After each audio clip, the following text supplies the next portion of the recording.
So much. And I appreciate all of my colleagues that are here today. You know, one of the things that is so dumbfounding to me is I feel as if there's a lack of humanity that exists, whether we're talking about the policies that the governor is pushing forward with, or the policies that the Republicans are pushing forward with, or even those that actually support these policies or lack thereof, because I still don't know what the actual policy fix is. But my question is, as Americans, where is our humanity? I think that's getting lost. We are calling people aliens and invaders. And when we see the images, we're seeing children and mothers that are simply seeking a better life.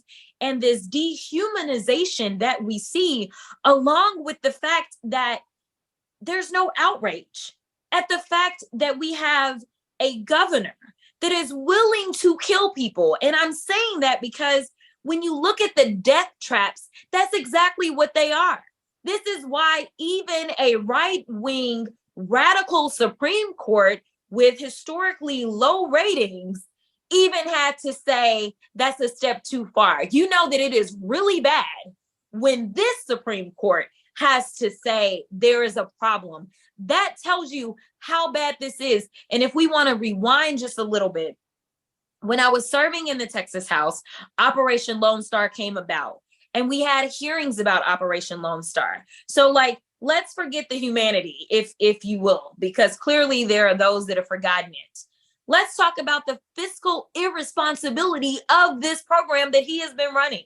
It has cost us so much money. You heard from Congresswoman Garcia about how much money we're now pouring into that. But what you're not hearing is that the money isn't doing any good. It's one thing if you spend money and it's actually solving problems, but it is not.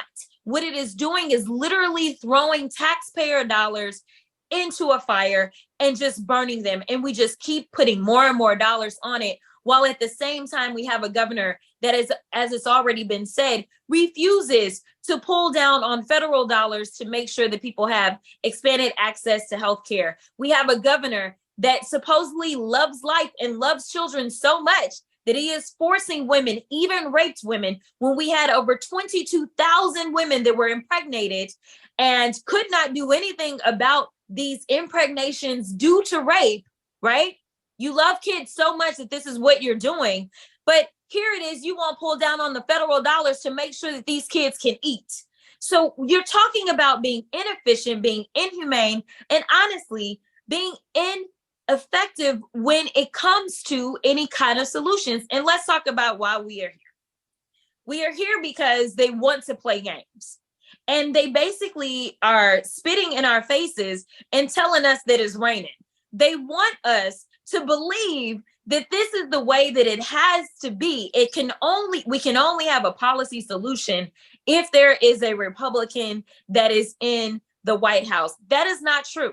Because honestly, anything that has moved American lives forward, that has given us a historic boom in an economy, that has made sure that the United States was #1 when it came to recovery from COVID-19, you know what it was? It was policies that were passed because we had a Democratic House, a Democratic Senate, and a Democratic president.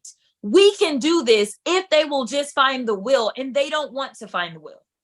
The only way that the Republicans know how to operate is in the form of chaos and confusion. That is the only circus that they know how to participate in. And it is time for the American people to say enough is enough. We want serious people that are going to solve our problems. Thank you so much. And with that, I will yield.